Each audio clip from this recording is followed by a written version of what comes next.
Hi guys, मैं VK Sharma एसजीआरटी computer education के इस चैनल में आप सभी का स्वागत करता हूं। और आज के इस वीडियो में हम लोग सीखने वाले हैं कि कैसे हम लोग माइक्रोसॉफ्ट एक्सेल में हाई स्कूल के मार्कशीट को बनाते हैं। तो गाइस, अब वीडियो को शुरू करते हैं और सबसे पहले अपने कंप्यूटर में माइक्रोसॉफ्ट एक्सेल को ओपन कर लेते हैं। तो गाइस, आपने देखा कि हमने पहले से ही हाई स्कूल के मार्कशीट का एक प्रोफार्मा अपने एक्सेल सीट में वो बनाकर रखा हुआ है। जैसे यहाँ पे हाई स्कूल मार्कशीट नाम दिया हुआ है, फिर रोल नंबर दिया है, स्टूडेंट का नेम दिया है, फादर नेम दिया है, डेट ऑफ बर्थ दिया है, नेम ऑफ क्लास दिया है और स्कूल का नाम दिया हुआ है। इसमें हमने यहाँ पे roll number Shivansh Sharma, VK Sharma, 1/1/2004 date of birth और 10th की मार्कशीट है और शौर्य पब्लिक इंटर कॉलेज में इनका एडमिशन था। और यहाँ पर हमने subject name, paper first, paper second, paper third, total, percent, result, division और ग्रेड, इतनी चीजें हैं जो हम लोग इसमें कैलकुलेट करने वाले हैं। तो सबसे पहले सब्जेक्ट में हमने Hindi, English, math, science, social science and drawing, ये 6 सब्जेक्ट दे दिया है। और पेपर फर्स्ट में हिंदी के 30 नंबर, सेकंड में 32 और थर्ड में 29 नंबर। ऐसे ही इंग्लिश में फर्स्ट में 43 यानी 43 नंबर और पेपर 2 में 47 यानी कि 47 नंबर। और मैथ में 41 नंबर, मैथ के फर्स्ट पेपर में 41 नंबर और सेकंड पेपर में 45 नंबर यानी कि 45। और साइंस के फर्स्ट पेपर में 29 और पेपर सेकंड में 31। और सोशल साइंस का फर्स्ट पेपर इसमें 43 नंबर और पेपर सेकंड में यानी 2 में आपका दिया हुआ है 41 नंबर एंड ड्राइंग में 89। तो इस तरीके से हमने सभी सब्जेक्टों के मार्क्स इसमें ऑलरेडी हमने इंटर करके रखा हुआ है। अब हम हर सब्जेक्ट का टोटल निकालेंगे। तो टोटल निकालने के लिए हमें कैसे टोटल निकालते हैं, इसके लिए क्या फार्मूला देते हैं, उसको अब यहाँ पर हम लोग फार्मूला लगा करके कैलकुलेट करने वाले हैं। तो गाइस, फटाफट हम लोग फार्मूला लगाते हैं। और चूंकि हमें पेपर फर्स्ट से लेकर के पेपर थर्ड तक के सारे नंबर जितने भी नंबर दिए हुए हैं उन सभी नंबरों को हमें टोटल करना है। तो हम टोटल वाले ऑप्शन में यानी हिंदी सब्जेक्ट के सामने जो टोटल ऑप्शन है यहाँ पे जाएंगे और फार्मूला लगाएंगे इज इक्वल टू, और यहाँ पर लिखेंगे सम। और सम लिखने के बाद में हम ब्रैकेट लगाएंगे और जो फर्स्ट पेपर का मार्क्स है उसको हम क्लिक करते हैं, उस पर जाकर के क्लिक करेंगे तो B10 उस सेल का एड्रेस है वो देखिए यहाँ पर लिख करके आ गया है। और उसके बाद में हम यहाँ पे कोलन लगाएंगे, यानी शिफ्ट के साथ कोलन का साइन लगाते हैं। और उसके बाद में D10 इसको लगाने के बाद में और D10 हम वहां पर टाइप कर देते हैं D10।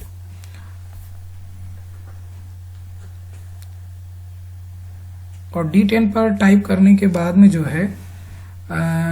ब्रैकेट को हम बंद करेंगे। और ब्रैकेट बंद करके जब हम एंटर करते हैं तो गाइस देखेंगे यहाँ पे इस तरीके से कुछ प्रॉब्लम आ जाता है थोड़ा सा, कि वहां पे हमारा वो टोटल नहीं आ रहा है। तो हम ये देखेंगे कि हमने कहाँ पे प्रॉब्लम किया है। तो B10 से लेकर के और हमें D10 तक चाहिए था, तो यहाँ पे गलती से थोड़ा इंटर हो गया था। अब इसको हम सही करेंगे और B10 से लेकर के D10 तक यहाँ तक के नंबर को हमको ऐड करना। अब जब यहाँ पे हम एंटर करते हैं तो आपने देखा यहाँ पे 91 नंबर हमारा टोटल होकर के आ गया है।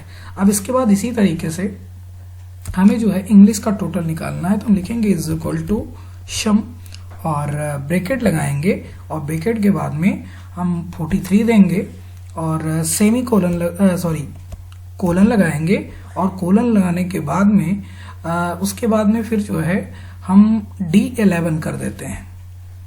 तो यहाँ पर हमने इसको D11 कर दिया। और D11 करने के बाद में ब्रैकेट को बंद करेंगे और इंटर करेंगे तो देखेंगे कि यहाँ पे हमारा टोटल नंबर वो 90 आ चुका है।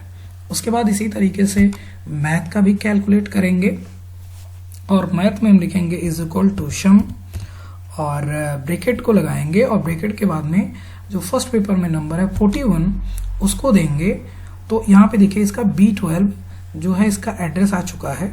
उसके बाद में हम कोलन लगाएंगे और कोलन लगाने के बाद में हम इसको D12 यानी लास्ट वाले थर्ड पेपर का नंबर यहाँ पे एड्रेस देने के बाद में ब्रैकेट को लगाएंगे और फिर इंटर करेंगे तो 86 आ गया है। तो गाइस इस तरीके से तो हम जो है सभी का कैलकुलेट करके ले आ रहे हैं। तो अभी तो हमने देखिए हिंदी, इंग्लिश और मैथ तीनों का टोटल निकाला। अब इसके साथ मैं आपको एक ट्रिक बताने वाला हूं कि किस तरीके से एक ही बार में जो है हम यहाँ नीचे जो हमारे कुछ 3 सब्जेक्ट बढ़ रहे हैं, साइंस, सोशल साइंस और ड्राइंग, इनका नंबर हम एक ही बार में कैसे कैलकुलेट करें।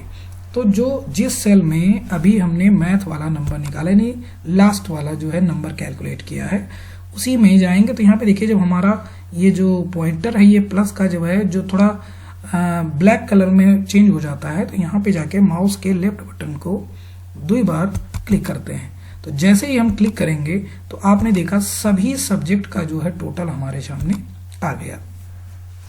अब गाइस बात यहाँ होती है कि सभी सब्जेक्टों का तो टोटल आ गया, लेकिन कंप्लीट यानी सब सब्जेक्ट का टोटल एक जगह पे अभी नहीं आया, यानी ऑल टोटल अब हमें निकालने की जरूरत है। अब यहाँ पे हम क्या करेंगे कि यहाँ पर हमें फार्मूला लगाना है। तो हम लिखेंगे इज इक्वल टू सम लगाने के बाद में ब्रैकेट को लगाएंगे और ब्रैकेट के बाद में जो हमारा हिंदी का जो टोटल मार्क आया है 91 उसको सिलेक्ट करेंगे और सेमीकोलन लगाएंगे, सॉरी सेमीकोलन नहीं कोलन लगाते हैं। और कोलन को लगाने के बाद जो ड्राइंग का नंबर 89 है वहां पर जाकर के क्लिक कर देते हैं। तो 91 से लेकर के 89 तक ये टोटल हमारा सिलेक्ट हो जाता है और ब्रैकेट को बंद करके इंटर कर देते हैं। तो गाइज आपने देखा कि अब जो है यहाँ पर जो है वो हमारा जो ऑल टोटल मार्क आया हुआ है वो हमारा ऑल टोटल मार्क जो है वो 525 आ गया है। तो गाइज अभी तक तो हमने सब सब्जेक्ट का टोटल निकाला था और उसके बाद सभी सब्जेक्टों का ऑल टोटल हमने यहाँ पर कैलकुलेट कर लिया। तो 525 ही हमारा टोटल यहाँ पे आ गया है। अब इसके बाद में गाइज हम निकालेंगे परसेंट। तो परसेंट किस तरीके से निकालते हैं या उसके लिए क्या फार्मूला देते हैं उसको देखते हैं। इसमें हम क्या करेंगे, सबसे पहले हम लिखेंगे इज इक्वल टू, और देखिए एक्सेल में कोई भी फार्मूला अगर आप लगाते हैं तो उस फार्मूले में सबसे ज्यादा इंपॉर्टेंट जो है मस्ट है कि इक्वल का साइन आपको लगाना पड़ेगा, क्योंकि अगर आप नहीं लगाएंगे तो आपका जो फार्मूला है वो प्रॉपर वर्क नहीं करेगा। तो गाइज यहाँ पे हमने क्या किया, सबसे पहले इज इक्वल टू का साइन लगाया और उसके बाद में जो ऑल टोटल मार्क है हमारा उसके एड्रेस को हम सिलेक्ट कर लेते हैं। इसको सिलेक्ट करने के बाद में हम इनटू का चिन्ह लगाते हैं और इनटू का चिन्ह लगाने के बाद में हम मतलब इनटू 100 करेंगे एंड डिवाइड बाई 600 करेंगे।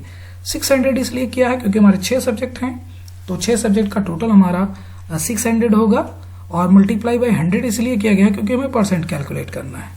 उसके बाद में जैसे ही हम ये फार्मूला लगाएंगे और लगाने के बाद इंटर करेंगे तो गाइज आप देखेंगे 87.5% जो है वो परसेंटेज आ चुका है।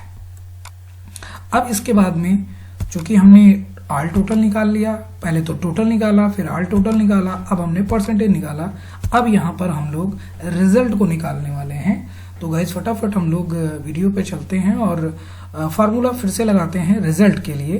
तो इज इक्वल टू लिखेंगे और इज इक्वल टू लिखने के बाद इफ लिखेंगे और ब्रैकेट में हम जाकर के जो परसेंट हमारा जिस सेल में है उस सेल के एड्रेस को सिलेक्ट करेंगे और ग्रेटर देन इक्वल का साइन लगाएंगे और यहाँ पे लिखेंगे 33 और उसके बाद में हम कामा लगाएंगे और डबल इन्वर्टेड कामा में हम लिखेंगे पास और डबल इन्वर्टेड कामा को बंद करेंगे, फिर कामा लगाएंगे और फिर डबल इन्वर्टेड कामा में लिखेंगे फेल और फिर डबल इन्वर्टेड कामा को बंद करते हैं और ब्रैकेट को बंद कर देते हैं। तो देखिए गाइज यहाँ पे हमने जो इज इक्वल टू इफ लिख करके और F16 लिखा हुआ है, यानी ये हमारा जो ऑल टोटल इसका एड्रेस है। अब इसके अंदर इस सेल के अंदर जितने भी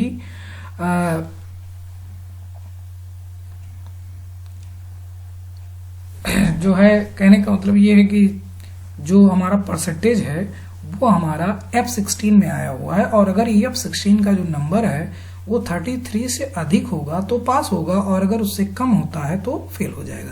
यानी बराबर पे भी पास होगा और ज्यादा होने पे भी पास होगा, लेकिन अगर कम होता है तो फेल हो जाएगा। अब यहाँ पे हम इंटर करके देखते हैं। तो गाइज आपने देखा कि जो रिजल्ट है वो पास का आ गया है। उसके बाद में हम लोग बात करते हैं डिवीजन का। इसके लिए देखिए हमें क्या करना होगा, सबसे पहले लिखना होगा इज इक्वल टू इफ, और ब्रैकेट के अंदर जो परसेंटेज है हमारा उसके सेल का एड्रेस सेलेक्ट करेंगे, यानी F16 is greater than equal 60, यानी कि जो परसेंटेज है वो अगर 60% से अधिक है तो उस कंडीशन में वो फर्स्ट डिवीजन से पास हो जाएगा।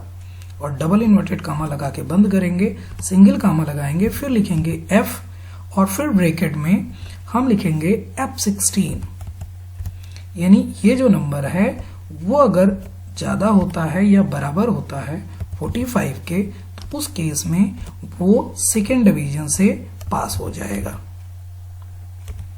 तो यहां पर देखिए हमने सेकेंड डिवीजन लगा दिया, ब्रैकेट को बंद किया, सिंगल कामा किया, इफ लगाया, और फिर से हम यहां पे ब्रैकेट को लगाएंगे और F16 के बाद में हम ग्रेटर देन का साइन इज इक्वल टू, अगर ये 33 के बराबर होता है या 33 से ज्यादा होता है लेकिन 45 से कम होता है, तो उस केस में ये जो है थर्ड डिवीजन से पास हो जाएगा। तो अब यहां पर देखिए हमने जो है थर्ड लिख दिया, यानी ये थर्ड डिवीजन से पास होने वाला है। तो अब यहाँ पे देखिए हम यहाँ पे क्या करेंगे, कामा लगाएंगे, और कामा लगाने के बाद अगर इनकेस ऐसा नहीं होता है तो उस केस में वो क्या हो जाए, फेल हो जाए। तो इसके लिए जो है हम ब्रैकेट में फेल लिख देते हैं और डबल इन्वर्टेड कामा को बंद करेंगे, और ब्रैकेट को जो है वो हम 3 बार बंद करेंगे, और 3 बार बंद करने के बाद जैसे ही हम इंटर पर क्लिक करते हैं तो देखेंगे आप कि वो उसका जो रिजल्ट है वो परसेंटेज के अकॉर्डिंग आ जाएगा। देखिए यहाँ पर ये बताया गया है कि अगर F16 का नंबर 60% से अधिक हो या बराबर हो तो फर्स्ट डिवीजन, और अगर उसका मान 45% के बराबर हो या उससे ज्यादा हो लेकिन 60 से कम हो तो सेकेंड डिवीजन, और अगर उसका परसेंटेज 33 के बराबर हो या उससे ज्यादा हो लेकिन 45 से कम हो तो थर्ड डिवीजन, और अगर उससे भी कम होता है यानी 33 से कम होता है तो उस कंडीशन में फेल हो जाएगा। अब यहाँ पे हम इंटर करेंगे, जैसे ही इंटर करते हैं तो गाइज आपने देखा कि ये फर्स्ट डिवीजन से पास हो गया है। अब उसके बाद में बात होती है ग्रेड निकालने के लिए। तो ग्रेड को हम कैसे निकालते हैं, तो बिल्कुल जैसे ही आपने जो डिवीजन का फार्मूला लगा करके डिवीजन निकाला है वैसे ही बिल्कुल सेम हम ग्रेड को भी निकालते हैं। तो फटाफट हम लोग कोडिंग कर देते हैं, इसका फार्मूला लगाते हैं, is equal to if bracket में F16 is greater than equal 60 then double inverted comma में ए ग्रेड, फिर डबल इन्वर्टेड कामा बंद, सिंगल कामा, और फिर हम लिखेंगे इफ ब्रैकेट में F16 is greater than equal 45 comma double inverted comma में बी, और डबल इन्वर्टेड कामा बंद, सिंगल कामा, और फिर हम इफ कंडीशन लगाएंगे और ब्रैकेट के अंदर लिखेंगे F16 is greater than equal 33, और सिंगल कामा में डबल इन्वर्टेड कामा के अंदर हम लिखेंगे सी, डबल इन्वर्टेड कामा को बंद करेंगे, सिंगल कामा लगाएंगे और डबल इन्वर्टेड कामा में लिखेंगे नो ग्रेड, और डबल इन्वर्टेड कामा को बंद करेंगे और ब्रैकेट को 3 बार बंद करेंगे। तो गाइज आप देखेंगे कि इसका जो फार्मूला है, ये देखिए फार्मूला बार में आपको दिख रहा है कि अगर इसका मान F16 का अगर 60% हो यानी 60% हो या उससे ज्यादा हो तो ए ग्रेड आए, और अगर वो 45 से ज्यादा हो लेकिन 60 से कम हो तो बी ग्रेड आए, और अगर उसका मान F16 का अगर 33% के बराबर हो या उससे ज्यादा हो लेकिन 45 से कम हो तो सी ग्रेड आएगा, और उसके अलावा अगर 33 से कम होता है तो नो ग्रेड आएगा। तो गाइज अब यहाँ पे हम इंटर करके देखते हैं तो ए ग्रेड आ चुका है क्योंकि उसका जो परसेंटेज है वो 60% से अधिक है। तो तो इस वीडियो में आपने देखा कि किस तरीके से एक्सेल में हम फार्मूला लगा करके और हाई स्कूल की मार्कशीट को बना लेते हैं और बनाने के बाद में हम उसका परसेंटेज, रिजल्ट, डिवीजन और ग्रेड को कैलकुलेट करते हैं। तो हमारा वीडियो आप लोगों को कैसा लगा कमेंट सेक्शन में जरूर बताइएगा।